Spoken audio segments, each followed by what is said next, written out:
आज नई शिक्षा नीति में भारतीय भाषा, कला व संस्कृति विषय पर चर्चा करेंगे।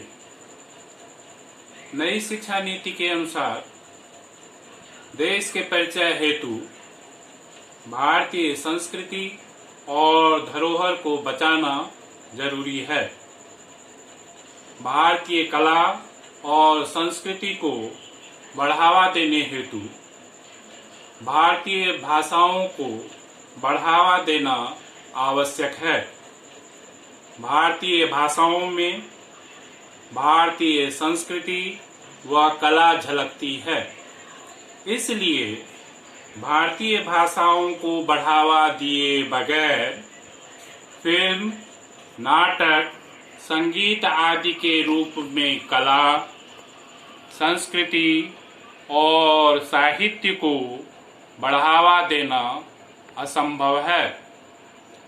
नई शिक्षा नीति के अनुसार भारतीय संविधान की 8वीं अनुसूची में शामिल भारतीय भाषाओं की शिक्षा के लिए उच्च स्तरीय विशेषज्ञ अध्यापकों की नियुक्ति की जाएगी। इसमें इस तरह से सुधार किया जाएगा कि जिससे न केवल साहित्य, व्याकरण, शब्दकोश में शिक्षा मिलेगी, बल्कि छात्र आपस में उसी भाषा में बातचीत और चर्चा भी कर सकेंगे। यह जरूरी है कि छात्रों को उनकी कला और संस्कृति से परिचय करवाया जाए। इससे उनको अपनी कला, संस्कृति को समझने में मदद मिलेगी। उनमें स्वाभिमान विकसित होगा और पूरे समाज को इससे लाभ मिलेगा। इसके लिए विद्यालयों में प्रत्येक स्तर पर संगीत, हस्तकला व कला को शामिल किया जाएगा। त्रिभाषा फार्मूला, मातृभाषा में शिक्षा, इससे भी इसे बढ़ावा मिलेगा। कला व संस्कृति को बढ़ावा देने के लिए स्थानीय कलाकारों, लेखकों व विशेषज्ञों की सेवा भी ली जाएगी।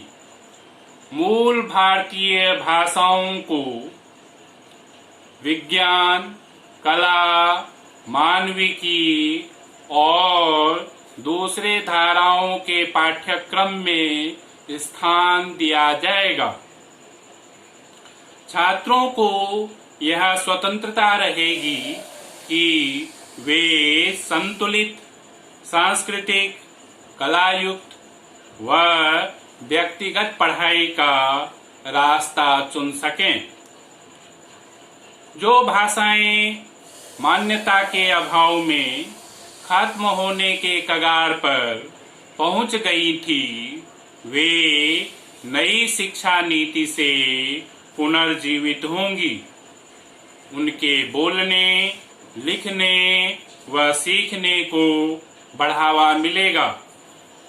शिक्षा बहुभाषा को सीखने हेतु बढ़ावा देने वाली होगी।